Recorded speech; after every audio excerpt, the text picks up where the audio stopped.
어떻게 들어올 사람 다 했습니까? 좋죠.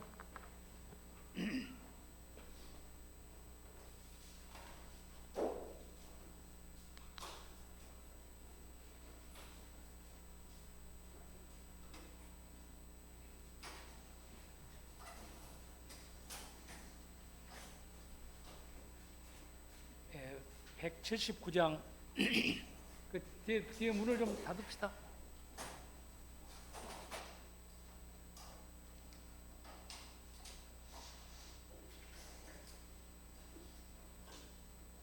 (179장) 찬양하고 제너럴 목자님 대표기도 하겠습니다.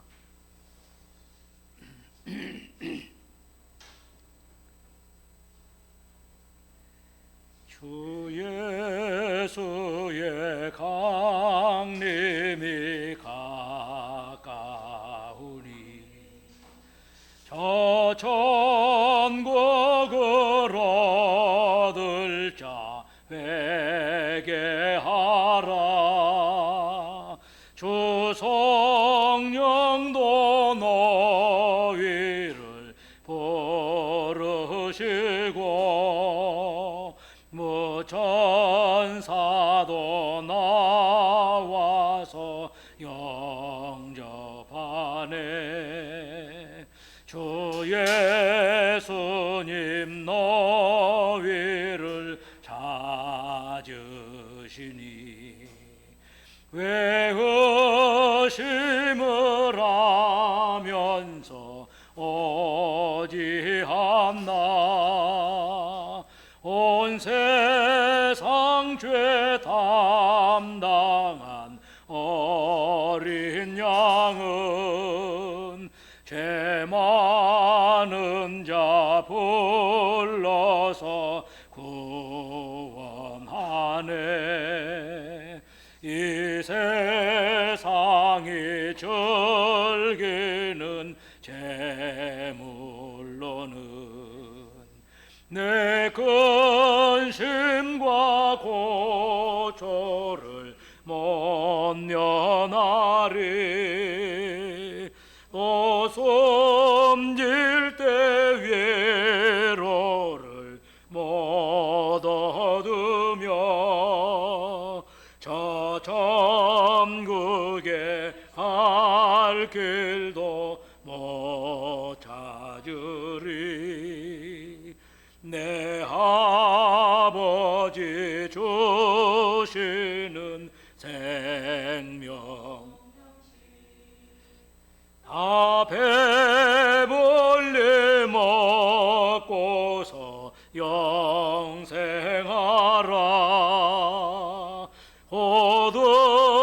호드심을 버리고 주께 오면 그 한없는 자비를 힘입으리.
아멘.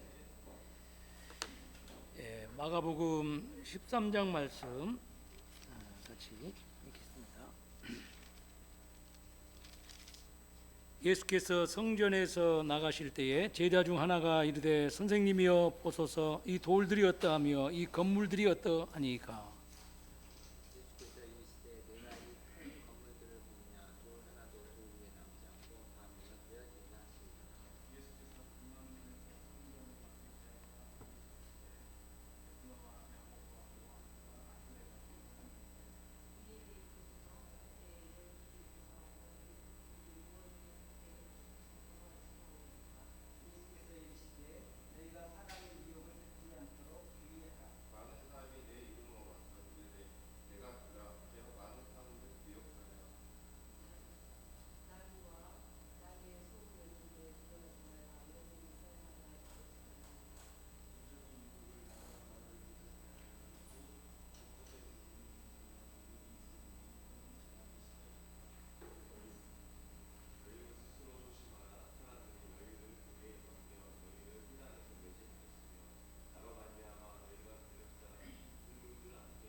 또 너희가 내 이름으로 말미암아 모든 사람에게 미움을 받을 것이나 끝까지 견디는 자는 구원을 받으리라.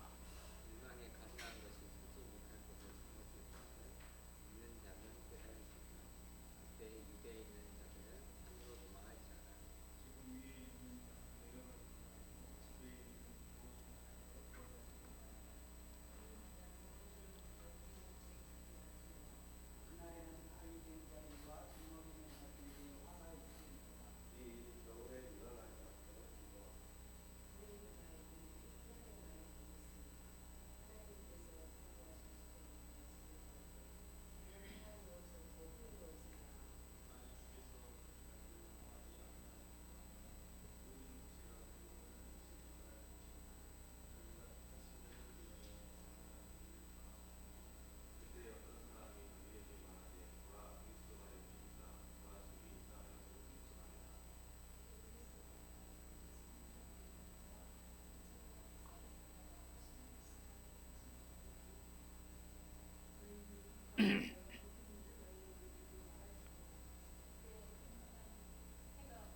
별들이 하늘에서 떨어지며 하늘에 있는 권능들이 흔들리리라. 그때 이자 불이 타고 큰 권능과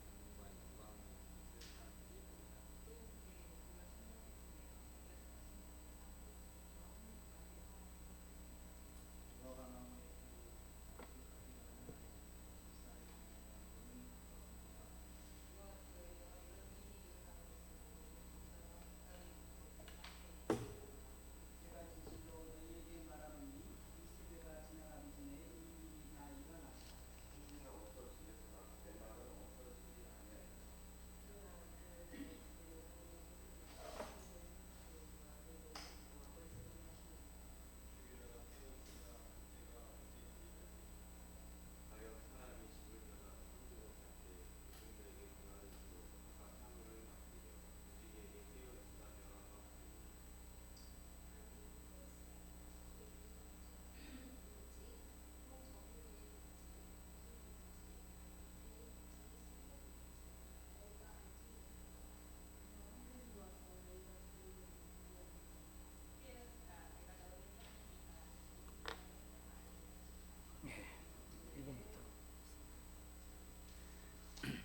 성경의 본문을 보고 감탄하는 한 제자에게 예수님은 어떤 충격적인 말씀을 하셨습니까?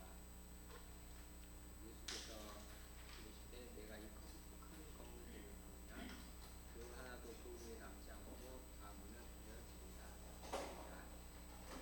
다 무너뜨려질 것이라고 하셨습니다.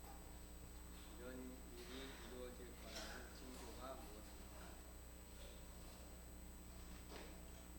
예수께서 이르시되 너희가 사람의 미혹을 받지 않도록 주의하라. 많은 사람이 내 이름으로 와서 이르되 내가 그라하여 많은 사람을 미혹하리라.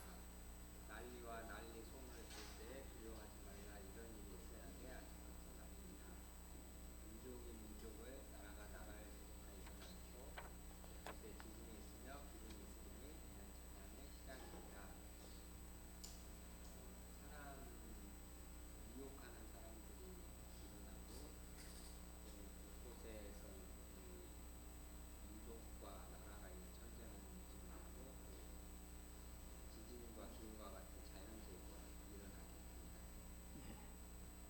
전쟁, 지진, 기근 소식을 들을 때에 두려워하지 말아야 합니까?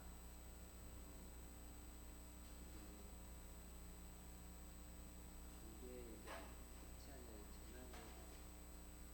재난의 시작이다라고 말씀하셨는데요.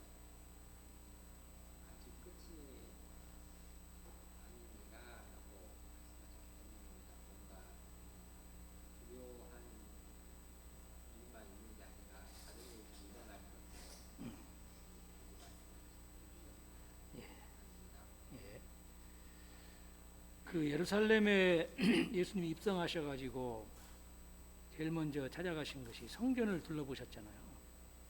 그리고 이제 나가셨다가 다시 성전으로 들어올 때 무화과나무로 저주하셨고, 그런 심판이죠. 무화과나무로 대변되는 이스라엘의 그, 그 성전 종교의 멸망을 얘기한 거예요. 그리고 이제 성전에서 예수님이 성전을 뭐냐면 정화시킬 때 이제 성전의 그 종교 권력을 형성하고 있었던 모든 사람들이 나와서 막 그 권위의 출처 문제, 권위의 성격의 문제, 그 다음에 이제 세금 문제, 또 이제 여기 부활에 관한 문제, 뭐 율법의 큰 것이 뭐냐, 뭐 이런 여러 가지로 이제 도전을 해왔고, 그들의 그 잘못된 가르침이 사람들을, 성전은 어떤 면에서는 중보의 장소잖아요. 하나님과 제사를 통해서. 그런데 그게 오히려 그는 이제 그래서 임시적인 중보의 장소죠. 임시적인. 그거는 그리스도의 영원한 중보자직에 대한 하나의 그림자와 예표인데, 그 성전 종교의 그 기득권 세력들이 사람들이 그리스도에게로 가는 길을 막았어요. 그러니까 이거는 완전히 그 반역적인 거지요. 성전 종교는 하나님 앞에 임시적이지만 그런 효력이 있는 거죠. 중보의 역할을 잘 제사를 통해서 감당하면서 그리스도를 드러내는 그 본연의 영원한 중보자 되신 그리스도께로 사람들을 이끄는 그런 가르침, 그런 제사가 시행돼야 되는데, 그리스도가 오시기까지. 그런데 그게 이제 그 기능을 상실한 정도가 아니고 완전히 그 폐역했잖아요. 그래서 멸망을 반드시 받을 수밖에 없는 이제 그런 것을 쭉쭉 12장까지 얘기를 하죠. 13장에 근데 제자들은 그런 예수님의 말씀과 행위에 전혀 그 의미를 몰라요. 그래서 성전에서 나갈 때 제자들이 중에 하나가, 와, 선생님이 보십시오. 이 돌들이 어떠하며 이 건물들이 얼마나 웅장하고 멋있습니까? 이 돌들이 굉장한 그 큰 뭐 13m 곱하기 4m 곱하기 6 이런 뭐 이 주춧돌 하나의 크기가 대략 그런 정도의 그 거대한 그 돌들로 대리석으로 입혀지고 황금돔으로 입혀진 그런 건물, 그런 건물을 등에 업고 이렇게 서 있으면은 권위가 살아날 것 같고, 사람들이 건물을 배경으로 한 권위를 굉장히 중요하게, 그 또 사람들이 거기서 또 벗어나기가 쉽지 않은 것 같아요. 겉만 본 거죠. 보는 시각이 완전히 달라요. 예수님과 제자들이 겉만 보는 사람과 본질을 보는 사람. 하나님의 역사도 겉만 보고 섬기는 거다 하고, 복음의 본질을 붙잡고 하나님의 역사를 그렇게 섬기는 건 전혀 다른 개념이에요. 예수님은 선지자적 관점에서 말씀하시죠. 내가 이 큰 건물들을 보느냐, 돌 하나도 돌 위에 남지 않고 다 무너뜨려질 것이다. 그 본질의 부패성을 예수님 보시는 거예요. 선지자들은 그 본질의 부패성을 보고 항상 그 회개와 심판과 회개를 촉구했잖아요.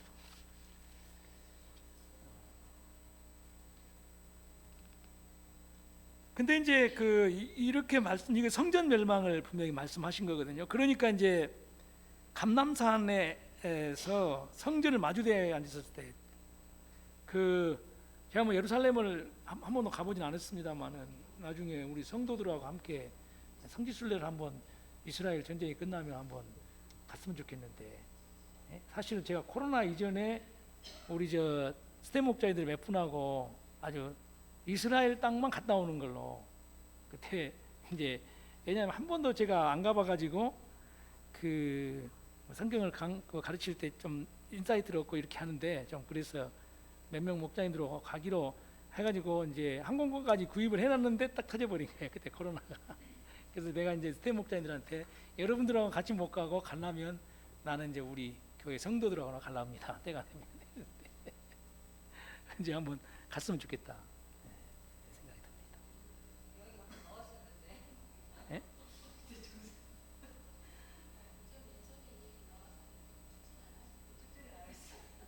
아니, 그러니까 지금은 이제 이스라엘 전쟁이 되어서 지금은 뭐 생각을 할 수가 없죠. 그가 이제.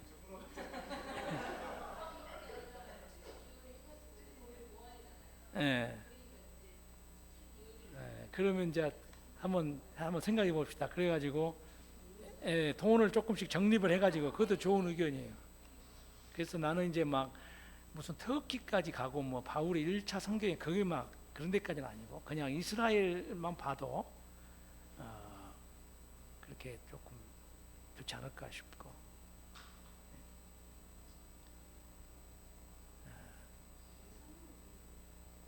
사무엘 목사님 추진위원장.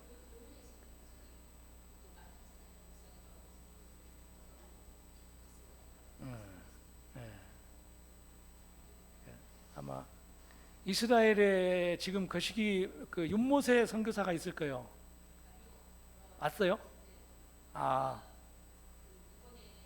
전쟁 때문에. 예. 완전히 철수했다고. 그 히브리 대학에서 뭐 공부한다고 그러시는데. 음,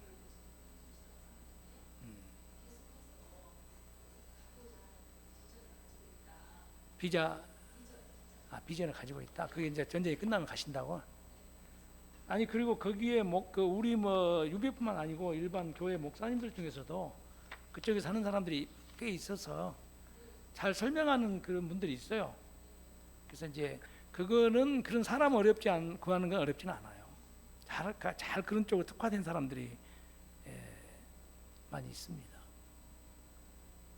아니 뭐 저는 이제 이렇게 딱 보면은 예루살렘 동편의 감람산에서 성전을 마주대에 앉았을 때 저는 이제 글로 읽고 이제 사진으로 봤을 때 대체 이제 머릿속으로 상상을 하는 거지. 한 약간 기드론 시내를 건너서 이렇게 감람산이 있어서 성전과 예루살렘 중심부가 이렇게 보이는 이제 근데 그 이제 뭐 그게 좀 이렇게 잘 안 와요. 물론 이제 예루살렘 성전도 뭐 예수님 당시보다 2000년이 지났으니까 지금 여러모로 성전이 이렇게 이제 쌓는 이 구간이 달라지고 뭐 이런 일들이 많이 있었지만 그 지형은 바뀌지 않기 때문에 이제 조금 그런 한번 보는 것이 좋겠다.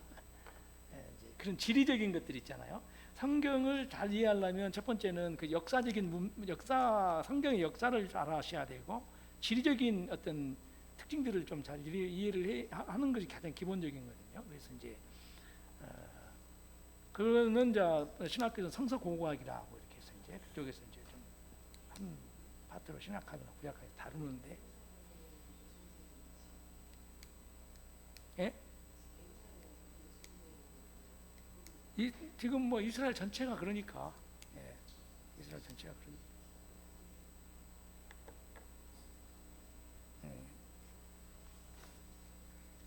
그것은 맞는 것 같아요. 좀씩 돈을 1년에 얼마씩 모아가지고 이렇게 이제 그거를 준비를 하는 것은 괜찮은 것 같아요. 사무엘 목장님 추진위원장.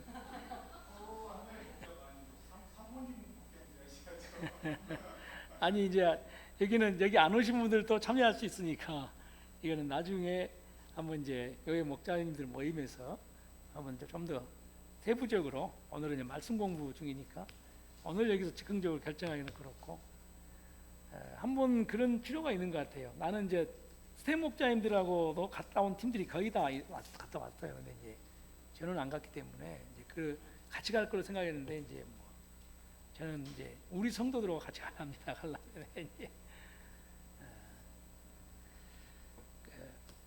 하여간 그래요. 근데 뭐 보지는 않았지만 우리가 그래도 이제 그 글들을 보면은 이렇게 이제 예루살렘 성전 동문 쪽으로 이렇게 그 기드론 시내를 지나서 감람산이 한 2km 뭐 이렇게 좀 높은 데서 이렇게 성전이 보이는데 다 보여요. 전 그 시야에 들어오는데 그때 이제 예수님이 이렇게 감람산의 성전을 마주 대하고 보고 앉았을 때 이제 그거예요.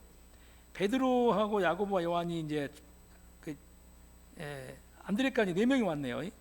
조용히 묻되 우리에게 이르소서, 굉장히 심각한 얼굴로 물은 거예요. 어느 때에 이런 일, 성전 파괴, 철저한 성전 파괴 있겠으며 이 모든 일이 이루어지려 할 때 무슨 징조, 성전이 파괴될 때 무슨 징조가 있어. 그러니까 유대인들에게는 성전이 우주의 중심입니다.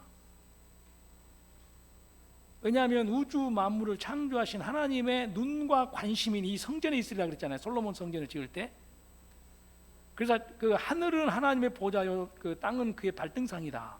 하나님의 초월적인 하나님이시지만 이 언약의 기초에서 제사 언약의 기초에서 하나님이 관심과 눈이 늘 성전에 있을 것이다. 그래서 성전을 향한 기도 이게 그 말하거든요. 근데 그 성전 그러니까 그 성전이 멸망하는 것은 우주의 종말과 같은 그런 의미예요. 그러니까 제1성전이 바벨론 포로 시대에 망했을 때 굉장히 그 이스라엘 백성들이 방황했거든요. 근데 그게 바로 방황이 이제 에스겔서나 뭐 에레미야서나 이런 데 보면은 에스겔서에 특히 그 신학적 방황, 아버지의 이빨이시니까 아들의 이빨이시다. 아버지나 부모 세대가 죄를 범하는데 벌은 우리가 받고 있다. 이 하나님이 공의롭냐? 예, 그런 운명적인 생각, 하나님의 공의롭지 못하다고 하는 생각, 이런 그 신학들이 그러니까 그래서 이 성전 잘못된 성전 신학을 바로 그 복음적으로 정립하는데 에스겔서나 이런 거 보면은 쉽지 않았다는 거예요. 잘못된 그러니까 이 성전이 파괴된 게 굉장히 충격이었죠. 그런데 그 성전을 이제 다시 포로에서 돌아와 가지고 이제 초라하게라도 지었고 이제 헤롯이 이방인이지만 유대 왕이 되니까 엄청나게 개축을 하고 거의 규모가 뭐 몇 배나 크게 이렇게 장엄하게 지었고 이 당시에도 계속 지어지고 있었고 완공이 AD 한 63년인가 그래요. 그리고 완공된 지 7년 있다가 망해요. 7년 있다 AD 70년에 없어져 버린다고요. 인간이 지으려고 하는 것이 얼마나 허무한 것인가를 말해주는데 인본주의 종교도 그래요. 거대하고 엄청난 규모로 인본주의 종교를 만들려고 해도 그거는 하나님의 생명이었기 때문에 뽑아버리면 금방 뽑힌다는 거예요. 그러니까 이게 이거 충격이죠. 그러니까 지금 예수님 제자들도 아직은 성전의 한시적인 기능, 그리스도를 예표하는 기능, 그리스도 오시기까지 기능, 그 기능을 제대로 못했을 뿐만 아니라 오히려 그리스도를 향해서 가는 길을 막아버리는 성전, 그리스도를 오히려 대적하는 성전, 이게 무슨 존재 의미가 있냐? 없애버려야죠. 그러니까 이제 이게 성전 파괴를 그러니까 이제 이게 그 종말의 징조로 본 거예요. 성전 파괴는 이 유대인들에게는 종말입니다. 종말을 의미해요. 역사의 종말. 이제 그게 그 기본적인 유대 신학의 입장이에요. 그 틀에서 예수님이 역사의 종말을 말씀하신 거예요. 이 성전 파괴가 그냥 단순히 건물의 파괴가 아니고 역사의 종말을 이제 의미한다. 그렇기 때문에 예수님이 지금 이 종말은 예수님 재림과 함께 있을 역사의 종말을 얘기하는 거예요. 뭐 어떤 예수님 승천 이후로도 지구상에는 뭐 종말이라고 말하는 수많은 종말적인 뭐 어떤 극심한 환란들이 있었지만 이 환란을 얘기한 게 아니라 예수님 재림 직전에 있을 그런 환란에 대해서 이제 관련이 있다. 그리스도의 초림이 아니라 재림과 관련된 종말. 그러니까 이제 예수님이 그렇게 이제 물었을 때 제일 중요하게 살펴보라는 게 사람.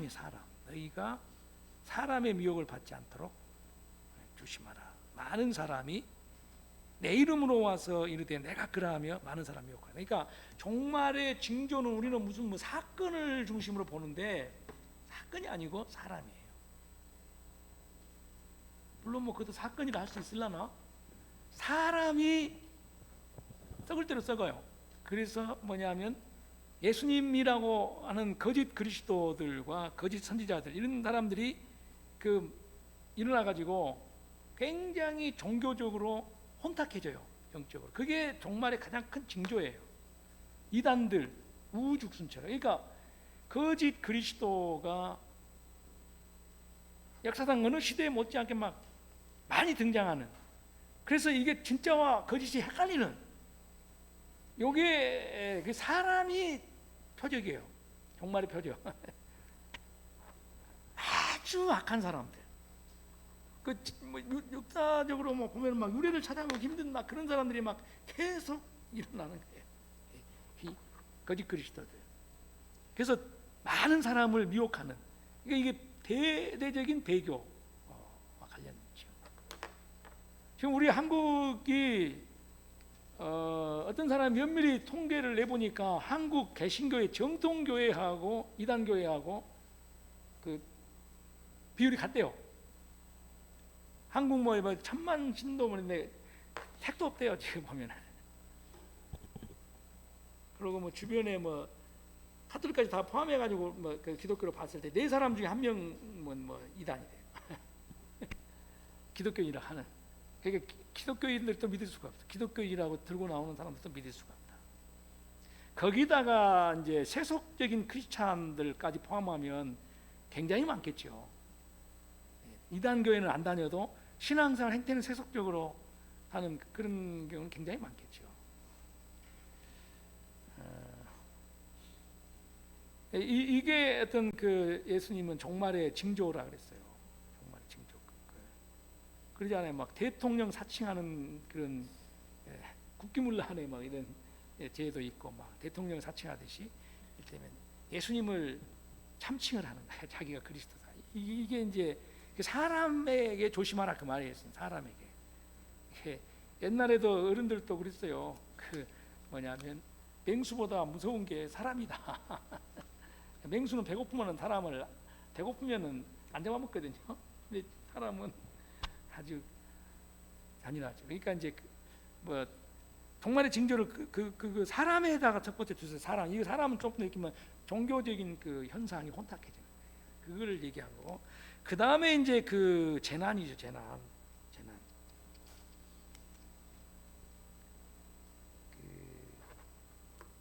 난리와 난리 소문. 또 그러니까 이게 이제 그 민족이 민족, 그러니까 이제 민족 간의 분규, 나라가 나라 뭐 국가 간의 어떤 대적하는 일. 그러니까 이제 이런 것이 뭐냐면 주로 이제 전쟁이죠, 전쟁. 그러니까 이제 사회적인 어떤 갈등, 민족 간의 분규, 국가 간의 전쟁, 뭐 이런 거. 그것이 이제 굉장히 많이 일어난다는 거예요. 그런 소문이 많이 듣게 돼요. 요즘 많이 듣게 되는 것 같아요. 이 우크라이나 전쟁이 지금 몇 년째입니까? 러시아하고 전쟁이 지금 3년 됐나? 네? 3년 정도 됐죠.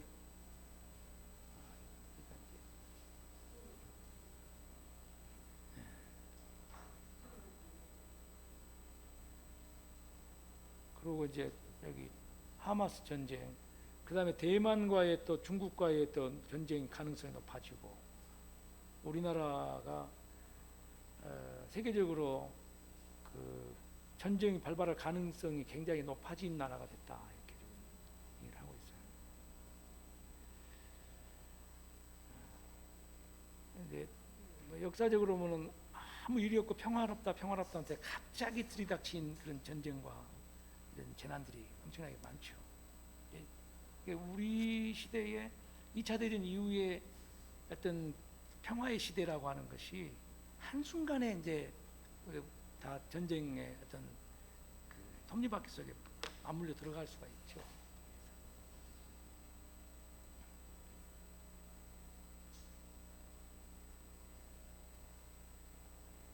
그런 이제 전쟁이나 이런 것이 보면 첫 번째 다가오는 기근이잖아요, 기근. 왜냐하면 전쟁은 주로 이제 그 글로벌 공급망을 파괴시켜서 바로 기근이 오죠. 우리 하나님은 여기 뭐냐면 그 어떤 한 곳에만 모든 것이 생산되도록 하지 않고 이렇게 서로 그 신뢰하고 이렇게 뭔가를 주고받으면서 이렇게 그것이 채워지도록 하셨거든요.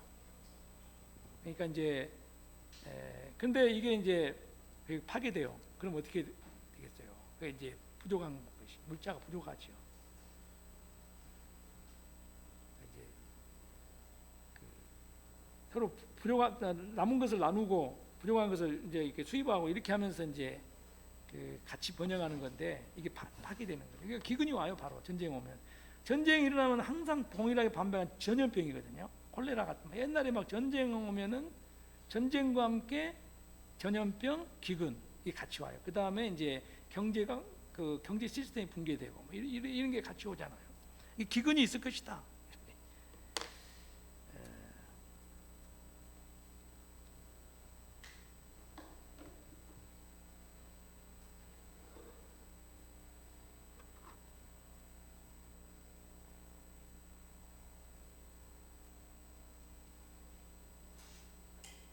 재난의 시작이다 그랬는데, 이게 재난의 시작이라는 말은 이제 출산의 고통에서 유래된 말이거든요. 재난이라는 말이. 그래서 그 출산의 고통은 여인들이 겪는 가장 극심한 고통인데, 예수님의 재림 직전에 이런 무서운 재앙들이 임해서 인간들이 굉장히 견디기 힘든 고통과 슬픔의 시기를 겪게 된다. 새하늘과 새 땅이 이루어지는 그리스도 재림의 전주곡으로서 이런 것들이 주어진다, 이렇게 볼 수가 있겠죠. 자, 2번 볼까요?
이런 일들 속에서 이제 우리 그리스도인들이 살아가잖아요.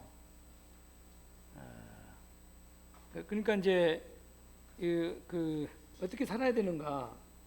스스로 조심하라 이렇게 말씀하시거든요. 이 조심하라 이 말은 눈을 똑바로 뜨고 바라보다, 이해하다, 인지하다 그런 말이거든요. 그러니까 제자들도 그런 여러 가지 그 미혹의 역사가 가득한 영적으로 혼탁한 세상, 그 다음에 그 재난과 전쟁, 그 지진, 그러니까 전쟁과 같은 어떤 인위적인 어떤 재난들, 지진과 같은 어떤 자연적인 재난들, 그러니까 이제 이런 한복판에 살고 있어요.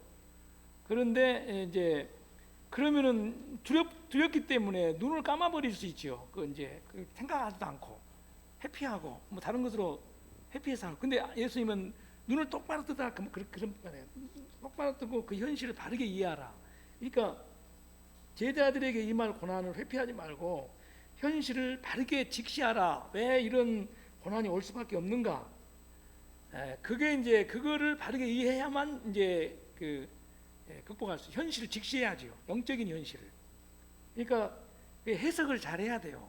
우리 그 시대의 징조들에 대해서. 그러니까 인간의 죄를 뿜어내는 악한 세상, 사단의 역사, 그리고 그리스도께서 가져오실 새하늘과 새 땅, 이러한 새로운 세계 역사의 출현을 위한 그 선구자로서 복음을 전하는 제자들, 그들에게 이제 반드시 악한 세상, 고통을 안겨주려고 할 수밖에 없죠. 그러니까 고통이 오죠.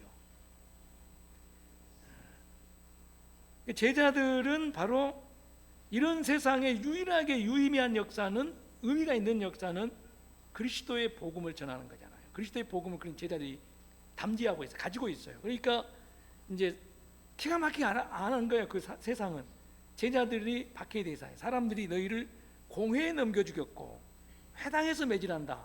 공회와 회당은 종교 권력이에요. 그래서 종교 권력 앞에, 거짓된 종교 권력 앞에 끌려가서 박해를 받고, 임금들, 권력자들, 이건 정치 권력이에요. 정치 권력자들 앞에 또 끌려가게 설 것이다. 사도 바울이 그랬던 것처럼, 사도행전에. 근데 그게 뭐냐면 목적이 뭐냐? 증거가 되게 증인으로 세우신 것이다. 그러니까 불쌍한 죄수로, 죄인으로 선 게 아니고 증인으로 하나님이 세우시는 방식이 그렇다는 거예요. 참 우리는 뭐 신는 강단 앞에 서서 뭘 증거를 한다든지 이러면 좋은데 그게 아니고, 하나님은 때로는 아주 그 비참한 죄수의 그 몸으로 서 있는 그 자리가 복음을 증언하는 강단이 되게 하시는, 그렇게 역사하시는. 그 다음에 이제 10절에도 왜 그렇게 하냐? 복음이 먼저 만국에 전파돼야 한다. 그러니까 전파, 증거와 전파.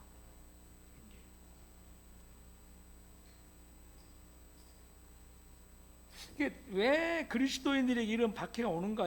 그 패배주의적 관점에서 생각한 게 아니고 지금 그 이 세상에 이런 일들이 수많은 그 재난들이 일어나는 것은 우연히 발생한 것이 아니고 그 재림하실 예수님의 그 심판의 역사거든요. 그 예수님의 손 안에 있거든요. 그거는 예수님의 재림의 나를 위한 소위 말하는 진통과 같은 거예요. 그러니까 우리 그리스도인들은 이런 재림하실 예수님의 입장에서 볼 때는 우리 예수 믿는 사람들은 이 땅에서 그리스도의 선구자예요. 세례 요한이 초림 예수님의 선구자였던 것처럼 이 땅을 살아가는 모든 시대의 그리스도인들은 재림 예수의 선구자예요. 그러니까 선구자에게 뭐가 박해가 오는 거죠. 그 예수님의 재림할 길을 우리가 준비하는 것이다. 그렇게 보면은 그걸 닦는 거냐, 그게 복음을 전하는 거잖아요. 그러니까 세상은 그 박해를 하는 거지요. 박해를 하는 건데 거짓된 종교 권력, 그 다음에 정치 권력 앞에 세우지만은 우리가 그런 거짓된 종교 권력, 정치 권력에서 무슨 높은 자리 뭘 찾는 것을 인생의 목적으로 생각한다면 이거 비참한 것 같지만 예수님은 그거는 진리를 증언하는 증언자의 자리에 선 거고 그리스도의 복음을 만국에 전파하는 선구자로 선 것이다. 그렇게 해석을 해야 되죠. 근데 이런 해석을 못 한다면은 이제 완전히 그 두려움의 패닉 상태에 빠져가지고 아주 현실을 도피하고 눈을 감아버리고 영적인 현실을 직시하지 않고 그냥 쾌락적인 상황으로 빠져들거나 아예 그냥 무책임한 상황으로 도피하기 쉽고.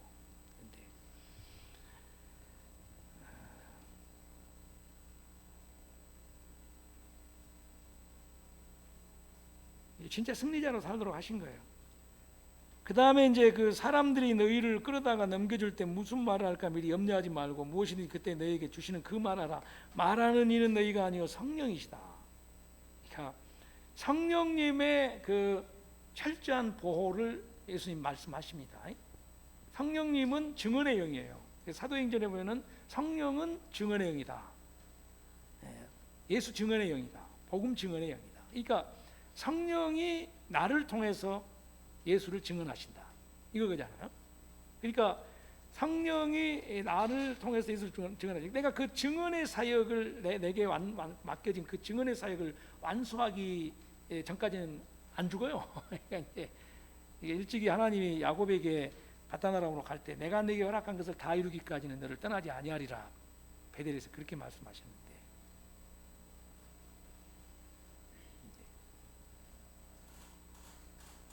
성령의 돌보심 그리고 성령이 나를 그 가운데서 말씀을 증언하게 하실 것을 지금 믿도록 한 거죠. 얼마나 그 시대가 정말 그 영적으로 도덕적으로 부패해서 힘든 시기인지 12절 보면은 13절 보면은 가장 친밀한 그 사람들이 배신의 배신을 반복하는 형제가 형제를 아버지가 자식을 죽는 데 내죠. 자식들이 부모를 데려가야 죽게 하는.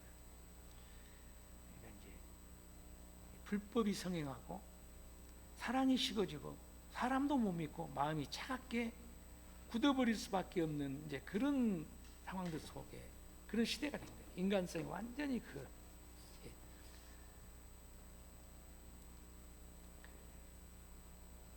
바닥이 나버리는. 그러나 너희가 내 이름으로 말미암아 모든 사람에게 미움을 받을 거야. 예수님 때문에 모든 사람에게 미움을 받는다. 선구자니까 그래요. 선구자니까 미움을 받는 거예요. 그러나 끝까지 견디는 자는 구원을 받을 것이다. 견디라고 그랬죠, 주님은. 직시하라, 직시하고 그 섭리를 깨달으라. 증거자가 되게 하기 위해서, 전파하는 입이 되게 하기 위해서 그렇게 하신 것이다. 성령님께서 그리고 그렇게 증거하고 전파하는 그런 사람이 되도록 역사하신다. 그러니까 끝까지 견디도록. 끝까지 견디라고 하는 말은 견인의 은혜를 약속하신 것을 말해요. 내가 맷집이 좋아서 끝까지 견딘다는 게 의미보다도 견인의 은혜를 베푸셔서 주님께서 우리로 하여금 끝까지 이런 그 세상을 이겨내게 하시고, 수동적으로 이겨내는 것이 아니라 그 세상을 이끌고 가는 견인차가 되게 하신다. 뭐냐면 그 시대, 우리 어떤 어두운 시대에 그 복음을 증언하는 자들은 샛별이에요. 선구자예요. 그 시대를 그리스도 앞으로 이끌어가는 것이 모든 역사의 방향이거든요. 오실 재림 예수님 앞으로 그걸 기대하면서 그 앞으로 끌어가는 것이 바로 정신사적인 측면에서, 어떤 영적인 역사 측면에서 그게 바로 선구자예요. 선구자로 살라 그 말이에요. 재림 예수의 선구자로 살라, 샛별같이 살라, 그런 의미죠. 막 두려워하고 패닉 상태에 빠져가지고 막 눈을 아예 감고, 그 꿩이 그러잖아요. 꿩이 막 산동 뭐 소라나면 그냥 안 보면 된 줄 알고 그냥 눈 쳐박고, 실제 시골에서 그런 꿩 봤어요. 몇 번 봤어요. 일이라다가. 그거 혹시 보신 적 있습니까? 그런 거?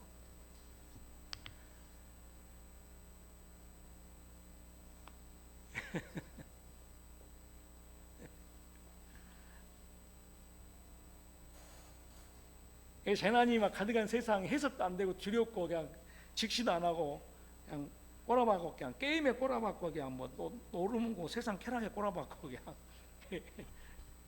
그 답이 아니라는 거예요. 아니면 막 그 실패, 그 다음에 운명주의, 그 예수 믿는 자는 항상 이렇게 왜 고난을 받아야 되는가, 뭐 이런. 그게 의미를 해석을 못하니까.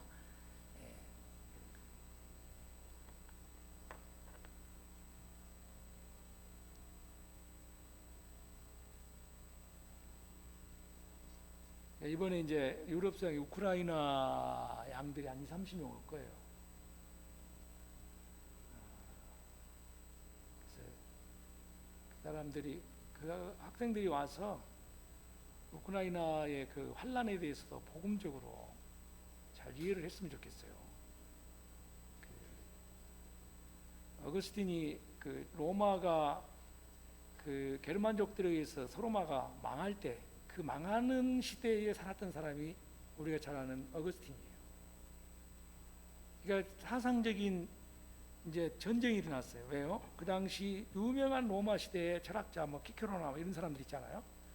그 사람들은 아니 로마가 전통 신들을 섬길 때는 별 문제가 없었는데 저 기독교인들이, 기독교의 신이 우리에게 들어온 이후부터 기독교의 신, 그리고 실제로 이제 그 시대가 314년에 기독교가 공인되고 380년경에 테오도시우스가 기독교를 국교화시켰거든요. 그러니까 이제 사람들이 다 출세하려면 회개하지 않는 사람들이 교회로 쏟아져 들어온 거예요. 이제 수준이, 영적 도덕적 수준이 아주 하향 평준화, 거듭나지도 않은 그런 사람들이 우르르. 그러고 나서 기독교로 만든 국교로 380년에는 400년경부터 막 그 국경선이 다 야만족들에게 무너지고 476년에 완전히 로마의 숨통이 끊어져 버렸거든요. 서로 망했어요. 그러니까 이제 로마에는 원래 황제가 있는 그 신전 앞에 만신전이라는 거 있거든요. 판테온이라고. 파는 모든이라는 말이에요. 판테온. 그러니까 그 모든 그 뭐냐면 우상들의 정각지예요. 그게 만신전이에요. 판테온. 그리고 그 황제는 이런 만신들 중에 신이에요. 그게 황제의 원래 그 종교적인 칭호입니다. 그래서 폰티펙 막시무스라는 말이 그 절대적인 신들 중에 신, 그런 말이에요. 그러니까 이제 이게 아니 그 전통 신을 버리고 기독교의 하나님을 믿어가지고 이렇게 망했다. 아니 왜 우리 기독교 제국이 됐는데, 기독교 제국이 되는데 크리스찬덤이라고 이 크리스찬 킹덤이 됐는데 이게 왜 망하지? 왜 망하지? 이런 질문 당연히 올 거 아니에요? 그런 것을 변증하기 위해서 이제 쓴 게 신의 도성, 어거스틴이 신의 도성이다. 그래서 이제 키비타스 데이라고 하는데, 시비타스 데이라고 있고 키비타스 데이라고 있고, 독일식 라틴어로 읽을 때는 키비타스, 이탈리아식 시비타스 데이 뭐 이렇게 했는데, 그 신의 도성, 더 시리 오브 갓, 이게 이제 기독교 역사 철학이에요. 하나님의 나라는 이 지상의 로마 제국이 하나님의 나라가 아니고 하나님의 나라는 초월적인 것이다. 그리고 지상의 로마 제국이 사실은 그 영적으로 도덕적으로 부패해서 임한 하나님의 심판. 그거를 설명한 게 이제 그 신국이라고 하는 굉장히 그 방대한 그 역사 철학 책이에요. 기독교 역사 철학. 지금 유럽이 읽어야 할 책이다는 그거라고 봐요. 유럽의 UBF 목자들이나 지성인들이 읽어야 돼요. 근데 그걸 읽을 만한 어떤 해동력이 있는지는 모르겠는데 정신적인 방황이 있거든요. 우크라이나 양들 같은 경우도 아니 그 정교회가 우리가 국가인데 왜 이런 일이 뭐 이렇게 어떤 일들이 날 수 있죠.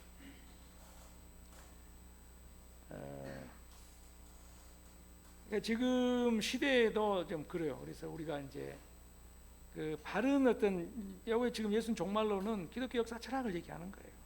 역사 철학. 그래서 역사를 길게 이렇게 보면서 그 속에서 우리의 역할과 우리의 고난의 의미를 붙들지 않으면 꽁처럼 그냥 해석은 안 되고 머리만 쳐박고 그냥 두려워 떨기만 하고 같이 막 그 시대 속에서 우리가 해야 할 일의 어떤 내용과 목표와 방향을 상실하고 이렇게 이게 예수님의 역사 철학이라고 봐야죠. 기독교 종말론이 어거스틴의 신국론보다도 더 명확한 기독교 역사 철학이 예수님의 종말론 강화다. 그래서 길을 잃어버리지 않도록 우리가 정신적으로 좌표를 잃고 방황하지 않도록 그런 일들 속에서 방황하지 않도록 하는 책이 또 하나가 계시록이에요. 계시록에 여러 가지 그 종말의 현상들 속에서도 우리가 무엇을 하면서 고난의 의미가 뭐냐 특히 우리 또 이부 동역자들이 여러 가지 이제 뭐 279 사건을 겪으면서 이런 것에 대한 해석이 잘 안 돼가지고 이 기독교 역사 철학적인 어떤 복음적 해석이 안 되면 막 헷갈리는 거예요. 그러니까 이거는 이런 부분은 어떻게 뭐냐면 내가 성경적인 관점이 없으면 내가 기준을 못 잡는 거예요. 내가 기준을 못 잡는 거예요. 예수님은 이걸 우리에게 잡아주셔서 시간을 헛되게 낭비하지 않고 그 속에서 고난의 현실 속에서 증인으로서 살고 전파자로서 살아가기로 하는 거예요. 상황이 좋을 때만 아니고 그게 이제 삶의 어떤 방향성 예수님 그렇게 제시하지 않을까. 해석 능력이 없으면 자기 삶도 올바로 못 걸어가요. 그러니까 이제 그게 바로 선지자적인 능력이에요. 그러니까 어떻게 그 선지자는 그 시대의 본질을 깨뚫고 앞을 내다보고 그 길을 제시하는 거예요. 현재 아무런 문제가 없는데 계속 한 40여 년을 예레미야는 바벨론에 망하니까 빨리 회개하라고 그러거든요. 그런데 나중에 사람들은 저 예레미야 저놈은 친바벨론주의자야. 그래가지고 이제 정치적인 사건으로 또 예레미야를 늘 죽이라 그러거든요. 막 그 구덩이에도 빠지고. 그건 실제로 이제 바벨론 느부갓네살이 점령을 한 다음에 바벨론으로 가자. 그러면 내가 너를 선대하겠다. 그러니까 그때 예레미야가 바벨론을 안 가요. 남아있는 백성 편에 서요. 또 그들 속에서 또 배신당하면서 말씀을 전해요. 선지자 사역.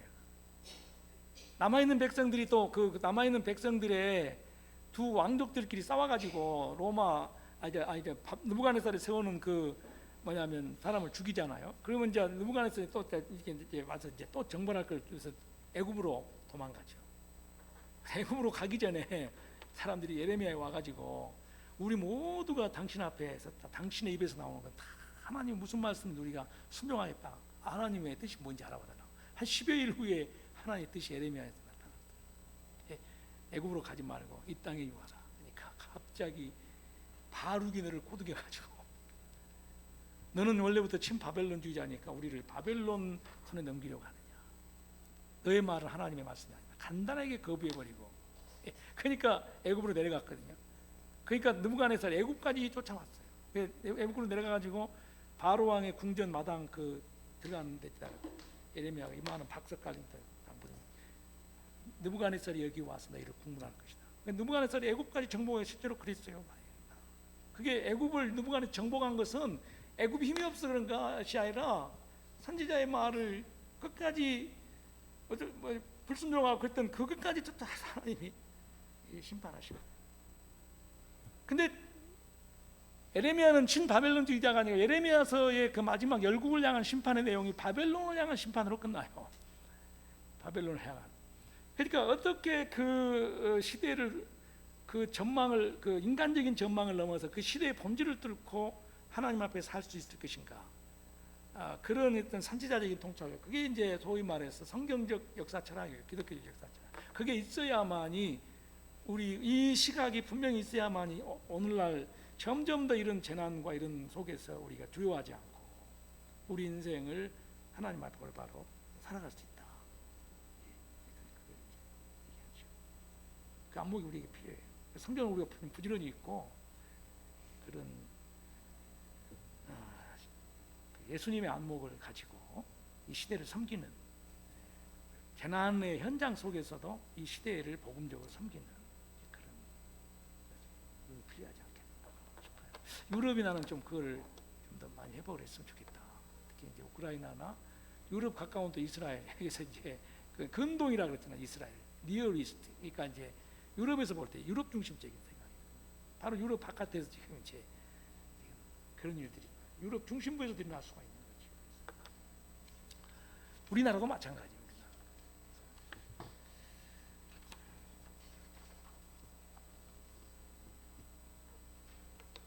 자, 그 다음에 3번 볼까요?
네.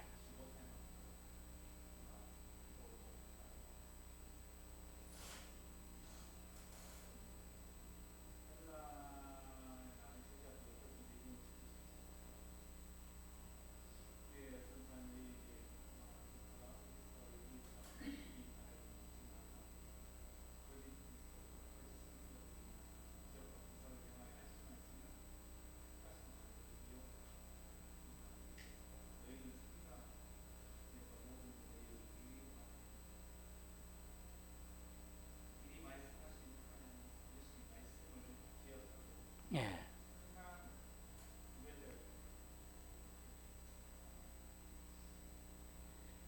이 멸망에 가증한 것, 다니엘서에 나오는 좀 표현이죠. 멸망에 가증한 것, 멸망을 가져올 수밖에 없도록 만드는 하나님 편에서 보실 때 가증한 것, 멸망을 가져올 수밖에, 필연적으로 멸망을 가져올 수밖에 없는 하나님께서 보실 때 역겹게 여기시는 그 우상이죠. 그것이 서지 못할 곳에 섰다 이 말은 하나님의 자리에 대신 선 걸 말해요. 그러니까 하나님의 자리에 대신 이게 바로 이제 그 멸망에 가증한 것, 이제 역겹도록 혐오스러운 것. 그래서 이제 구약에서 성경은 그냥 우상을 가리키는데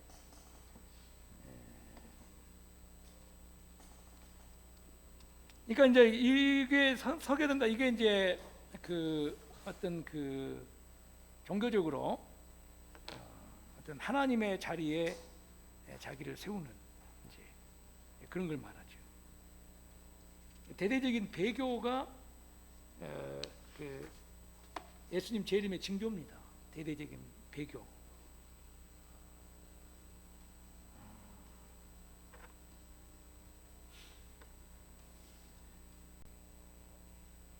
그러니까 이런 시대에 이제 그 취해야 할 태도에 대해서 예수님이 이렇게 이제 좀 여러 가지를 말씀하셨는데, 유대에 있는 자들은 산으로 도망하라. 지붕 위에 있는 자는 내려가지도 말고, 집에 있는 자는 무엇을 가지러 들어가지도 말고, 밭에 있는 자는 겉옷을 가지러 뒤로 돌이키지 말라. 어디로부터 도망가라는 말인가요?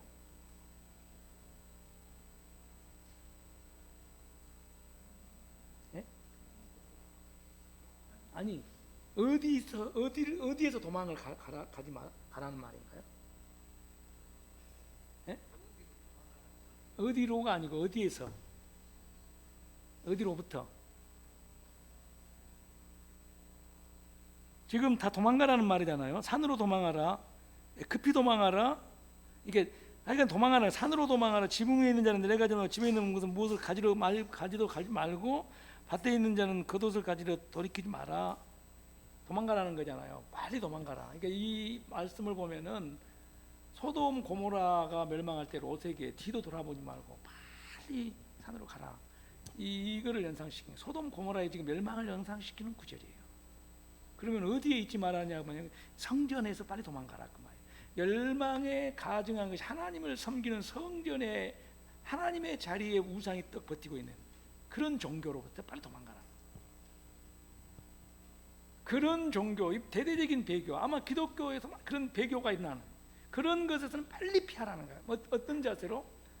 그 롯에게 빨리 소돔 고모라에서 빨리 도망가라, 뒤돌아보지 마라. 그런 자세가 필요한 거예요. 그러니까 배교의 종교로부터 지체하지 말고 머뭇거리지 말고, 그것에 어떤 물질적인 이득이 있든 없든 다 포기하고 떠나가라 그 말이에요. 그런 이단적인 종교, 우상 종교, 거짓된 세속주의 종교, 하나님을 배반하는 그런 종교, 이런 것으로부터는 아낌없이 모든 걸 포기하고 떠날 자세를 가져야 한다. 그게 막 그 옷가지로 들어가고 막 이렇게 연연하지 마라. 이게 롯의 처가 연연하다가 소금기둥 돼버렸잖아요. 근데 원래 소돔 사람들은 죄인이었더라 그랬거든요. 근데 그것은 이제 막 아까워하고 뒤돌아보다가, 그러니까 우리가 이 진리를 위해서는, 복음의 진리를 위해서는 과감하게 이거를 내가 터치될 수 있는 거, 영적으로 그걸 빨리 벗어버리고 빨리 도망가야 돼요. 그래서 이것은 이제 옛날에부터는 이제 선지자들의 표현은 내 백성아 바벨론에서 빨리 나오라, 바벨론에서 빨리 나오라는 그런 말씀. 그런 것에서 빨리 도망가야 돼요.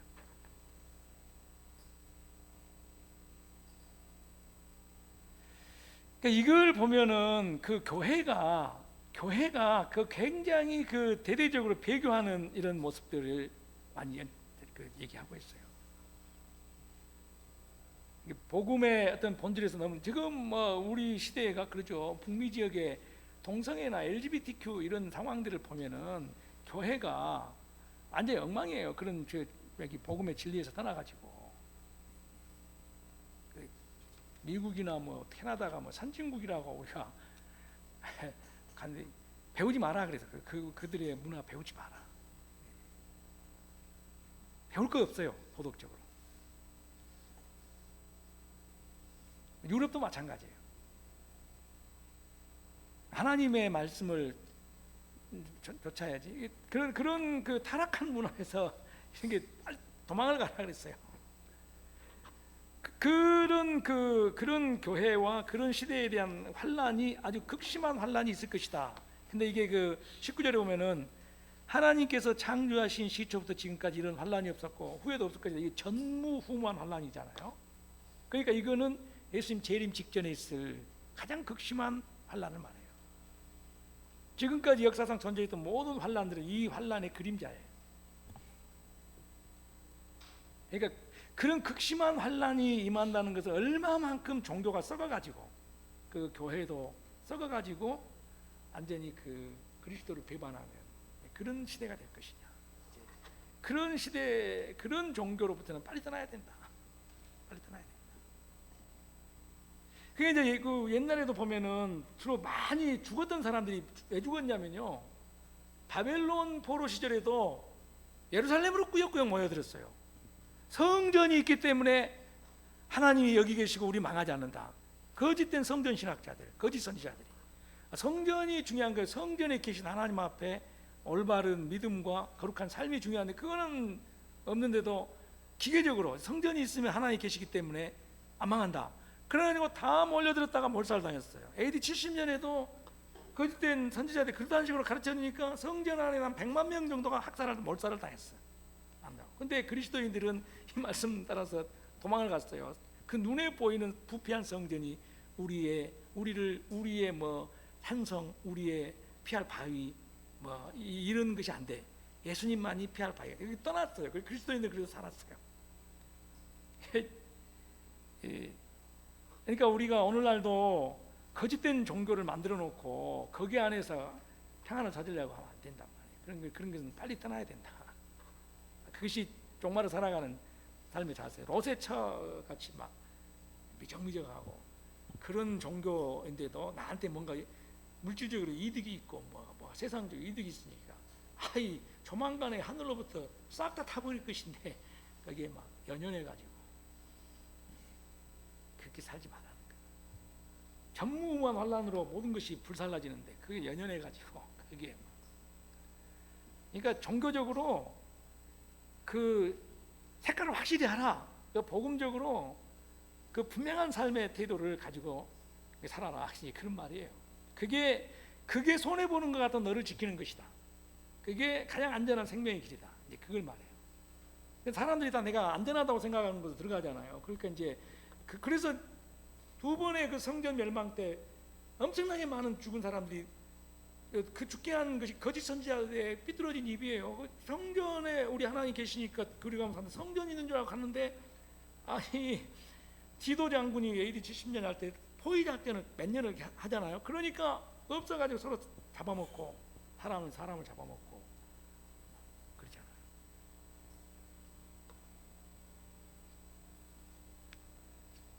이게 진짜 안전한 곳은 예수님 아니에요. 그 예수님 온전히 믿는 그 예수님 안으로 들어가는 것이지 그런 눈에 보이는 어떤 안전처가 아니다. 그거를 말씀하신 것 같아요.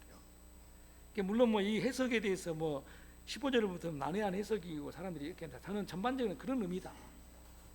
그런 의미다. 빨리 떠나라. 내 백성아 바벨론에서 빨리 나오라. 애굽에서도 하나님이 출애굽을 하룻밤 사이에 끌어냈잖아. 애굽의 우상종교에서 빨리 가오라. 그리고 그 광야에서도 애굽의 어떤 종교 우상종교의 삶의 양식 빨리 틀어버리라. 홍해바다에 홍해를 통해서 집단 세례를 받아 다 씻어버리라. 그런 거죠. 그러니까 우리도 오늘날에는 이런 이단 종교뿐만 아니라 그 세속화된 복음 이것들 빨리 씻어야 돼요. 그런 거 막 그것이 이익이 될 것 같이 막 그래가지고 그것이 내게 안전한 것 같고 그렇게 착각을 하고 그 붙들고 있는 그거는 그런 종교로는 구원 못 받아요. 그런 복음으로. 그러니까 이제 예수님은 어떤 우리에게 뭐 여기는 뭐 여러 가지 해석이 가능할 수도 있지만 전반적으로 보면은 그런 의미다. 전무후무한 환란으로서 다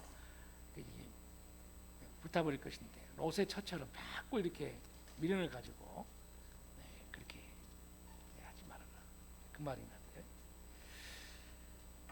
그리고 그 환란이 얼마나 극심할 것인지를 지금 20절부터 얘기를 하시잖아요.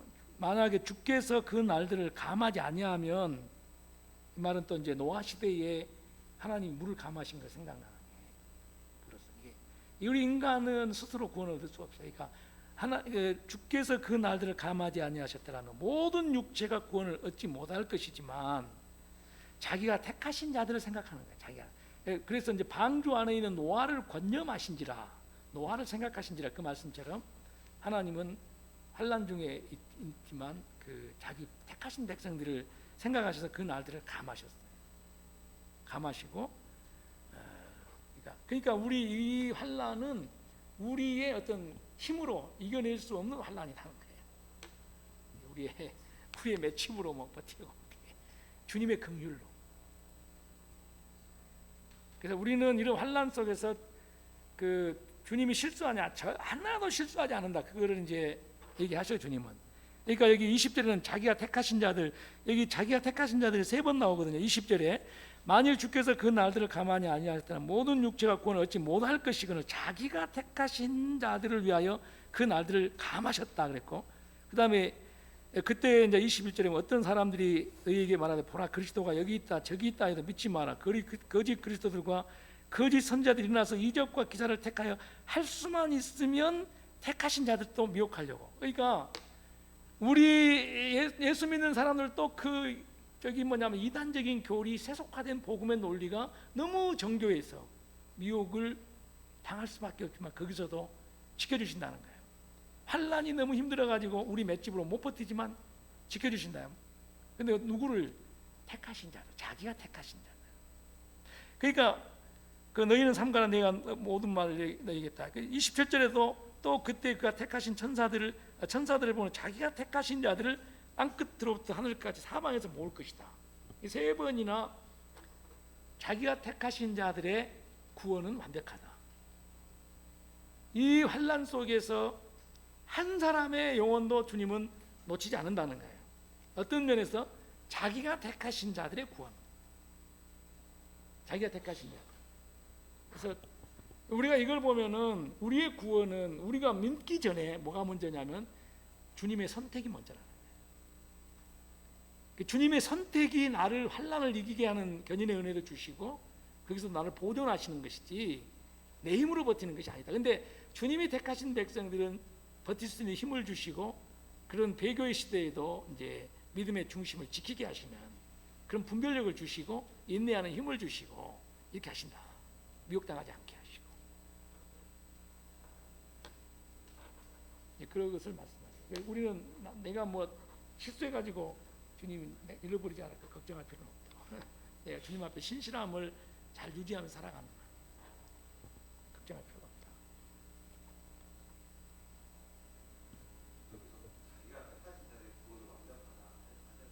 네.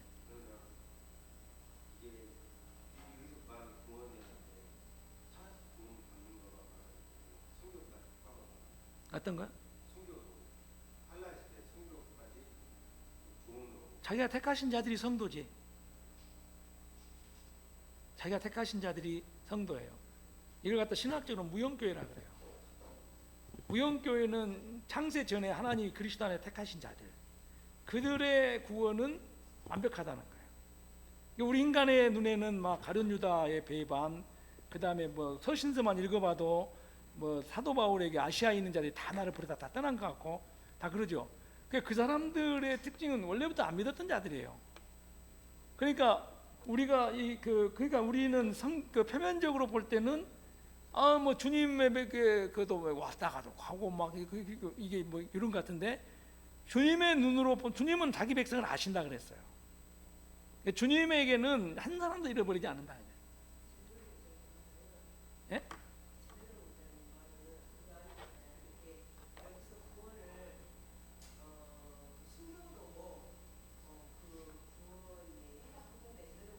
아 순교?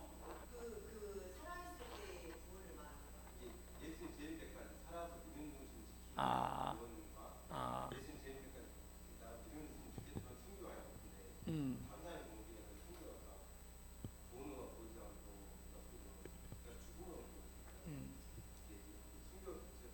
그렇죠. 그렇죠. 여기 이제 예수님 재림 때 여기 지금 다 이제 이렇게 살아있는 성도들 호련히 변화돼서 주님을 맞이할 것이고 여기 27절에는 택하신 자들을 땅끝으로부터 하늘까지 사방에서 모은다는 것은 죽은 신자들도 부활시켜서 모으시는 것으로 보여져요.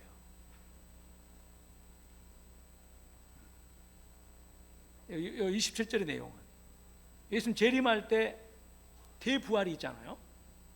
대부활과 대심판의 그 핵이 있기 때문에 그렇게 보여집니다. 내가 잘못 들었어요. 그러면 당연하지. 순교한 사람이 왜 구원 안 받아? 오히려 살라고 복음을 배반한 사람들은 구원을 못 받지.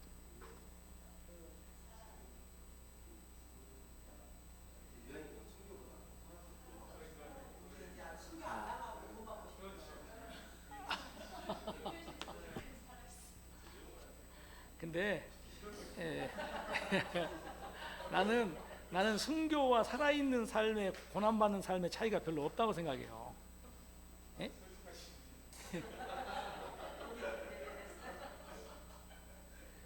예. 에녹이 300년간 하나님과 동행했다. 죽음을 맛보지 않고 옮겼다. 그러면 하도 불경건한 시대에 얼마나 박해를 많이 받았던지, 예? 그걸 죽음으로 보신 것 같아요. 예, 죽는 것과 방불한. 그래서 300년간 하나님과 동행했는데 그게 보통 힘든 일이 아니에요. 예, 그게 살아있는 순교, 살아있는 순교다. 나는 그렇게 봐요. 예, 오늘 우리가 저기 빌립보서도 바울은 차라리 내가 몸으로는 주를 떠나 주와 같이 있는 것이 더 좋으나, 그러니까 얼마나 고생을 많이 하고 복음 때문에 감옥에 있었으면 주님 떠나서 같이 있는 게 더 좋겠다. 그래, 나는 이게 진짜 복음 안에 복음적으로 살면요, 살아있는 것 자체가 고난이 많기 때문에 그렇게 사는 것이 사실상 죽음을 많이 경험하는 거예요, 이 세상에서. 그거나 뭐 꼭 실제적으로 목이 뭐 이렇게 숨통이 떨어지는 죽음이나 뭐 별 차이는 없지 않느냐. 지금 제너럴 목장님 안 죽고 부활하고 싶다 그 말이잖아요. 안 죽고. 그러면은 이 세상에서 수십 번 죽음을 맛보는 것 같은 고난을 당하시면 돼. 사도 바울이 나는 몸으로 떠나 주와 함께 있는 것이 더 좋겠다. 그런 고백이 가만히 있으면 나올 정도로. 그러면 돼.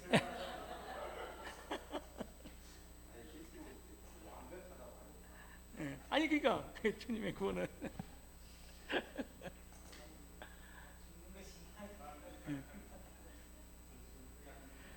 나중에는 고생을 많이 하다가 죽는 거 그것이 차라리 편하겠다 이런 생각이 든다고. 죽는 것과 뭐 그게 뭐 별 차이가.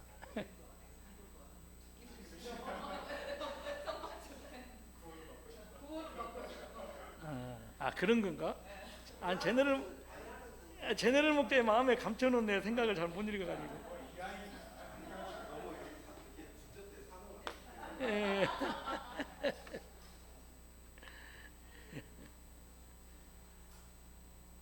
한빙이를 놔두고 어떻게 내가 죽을 수가 있느냐. 이 이쁜 에스더를 놔두고 내가, 예? 이 현모양처인 내가, 예? 뜨나라를 놔두고 내가 어떻게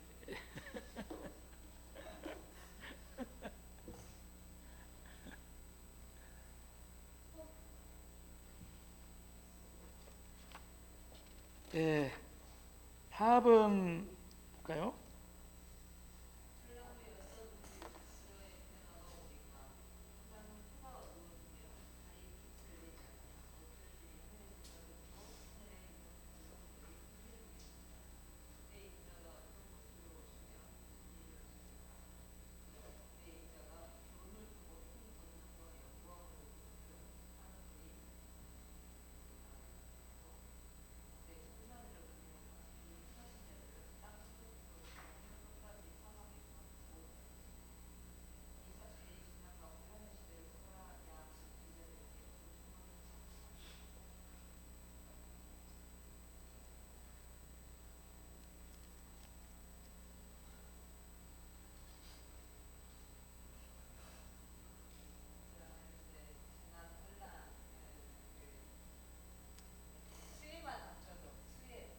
예, 예,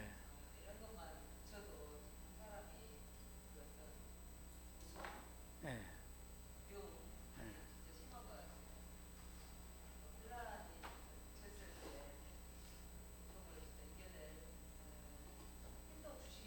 음,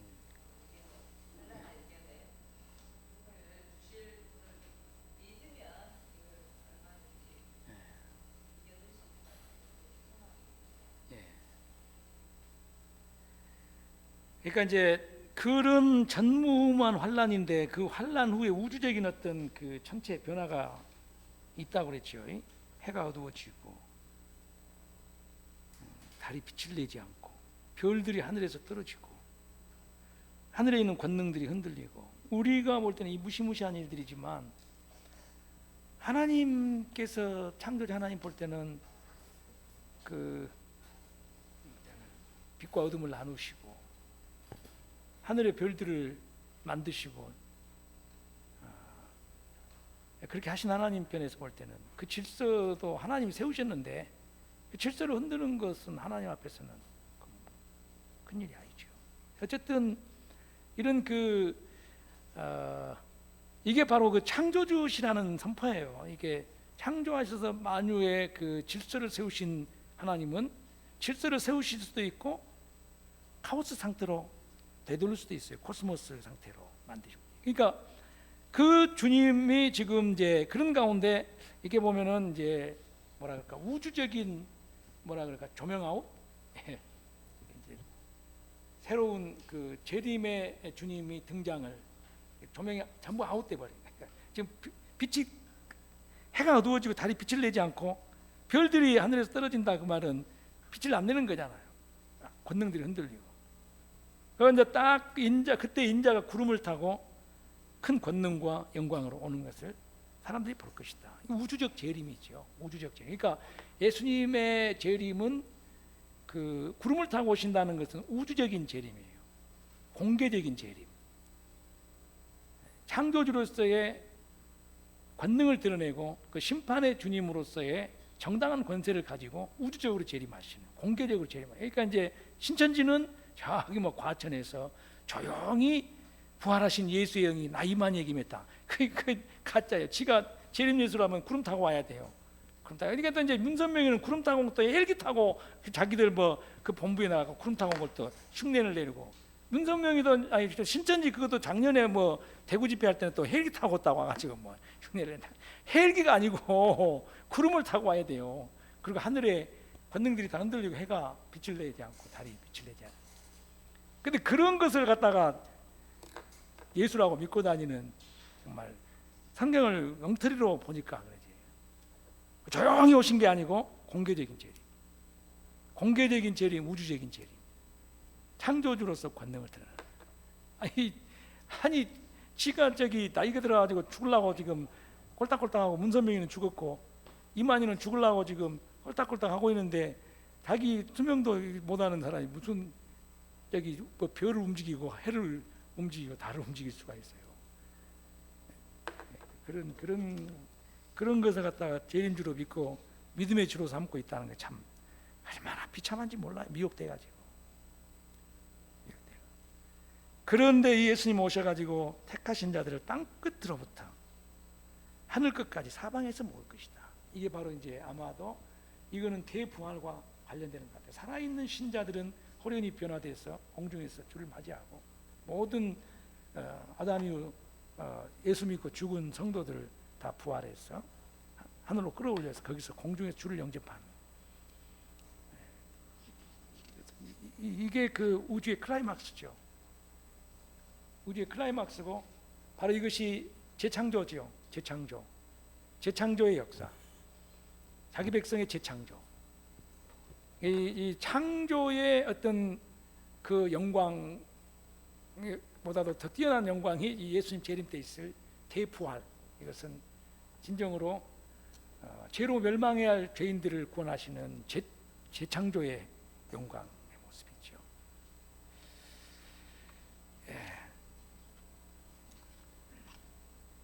그 다음에 그 마지막 5번 문제, 좀 시간이 정리를 그냥 제가 하겠습니다. 그러니까 이게 지금 예수님의 재림에 대해서 지금 말씀을 하시죠. 그러니까 예수님의 재림이 우리 인류 역사의 클라이막스예요. 그래서 그 재림의 그 우리가 그 어떤 그 인생의 이 시간표를 목적을 두고 그 재림하실 주님 앞에 부끄러울 것이 없는, 그게 우리의 삶의 그 기준이에요. 그러니까 초림 예수님 때도 다 기준으로 드러내셨거든요. 초림 예수님도 자세히 보면 다 심판 사역을 행하셨어요. 구원의 사역과 심판 사역이 동시적으로 나타나요. 초림 예수님도 자세히 들여다보면은 구원하시기 위해서 오신 분이지만 심판의 사역이 진행이 돼요. 근데 재림 예수, 그러니까 그 예수님에게 적합한 사람이 돼야죠. 재림하실 예수님에게 부끄러울 것이 없는 그런 사람이 되는 것. 그게 그 뭐냐면 지혜로운 삶이에요. 지혜로운 삶. 향방 없는 삶이 아니라 지혜로운 삶이다. 그래서 그 무화과나무 뭐 여기 잎을 보면은 여름이 온 것 아는 것처럼 이런 여러 가지 환난의 일들이 오면은 예수님이 문 앞에 왔다. 재림의 임박성을 느끼며 살라 그 말이에요. 29절은. 그 다음에 내가 진실로 너희에게 말하는 이 세대가 지나가기 전에 이 일이 다 일어날 것이다. 이거는 모든 세대에게 동일한 말씀이에요. 그러니까 이것도 재림의 임박성을 가지고 살아나는 말이에요. 내 시대에 예수님의 재림이. 나는 제너럴 목장의 소원대로 되기를 원합니다. 제너럴 목자님의 세대에 예수님이 재림하실 것을 바라보고, 그러니까 재림할 때 부끄럽지 않는 내가 순교자의 실제적인 삶을 살아가는 이제 그런 것이. 아니 내가 이렇게 받아들이고 그렇게 주님 앞에 살면 돼요. 살아야 돼.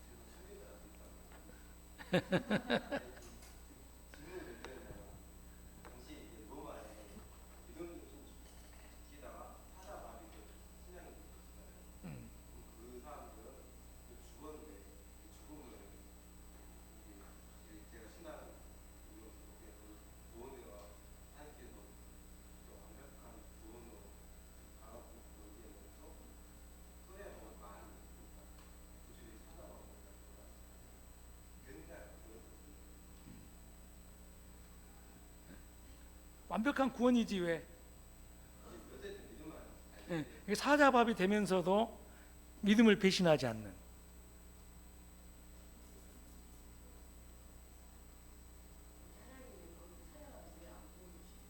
그러니까 그건 하나님의 주권이지.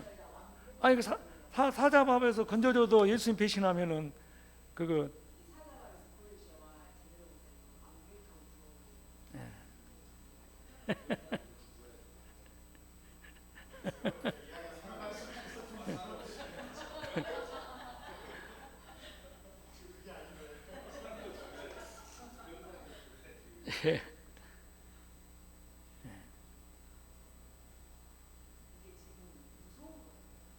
무서운 거다. 그러면 저 꽁 같이 이렇게 있고 그런 건가? 그래?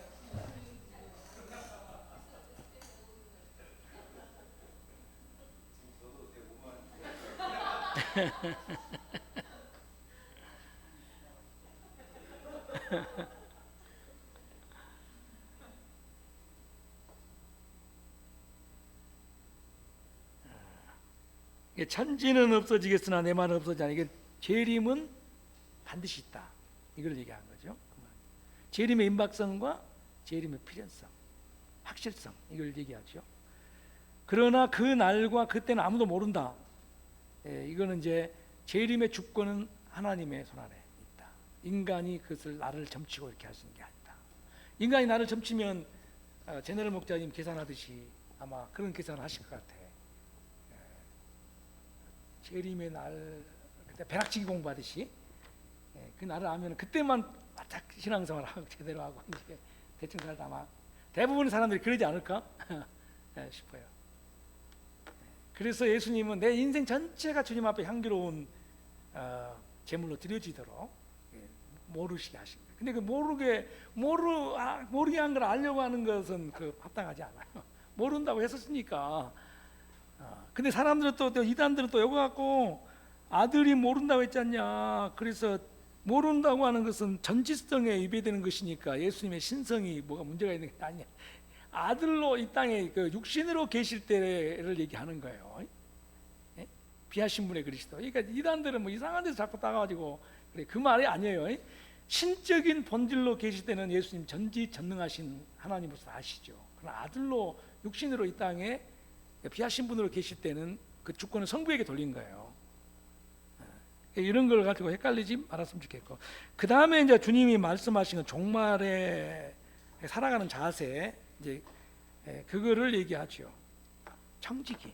그래서 오랫동안 집을 떠난 주인이 돌아오기까지 언제 돌아올지는 모르지만 그 청지기로서 그 살아가는 34절이 바로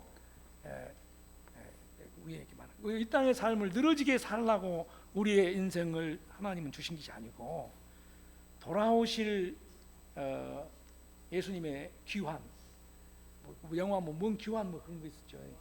왕의 귀환, 왕의 귀환, 왕의 귀환.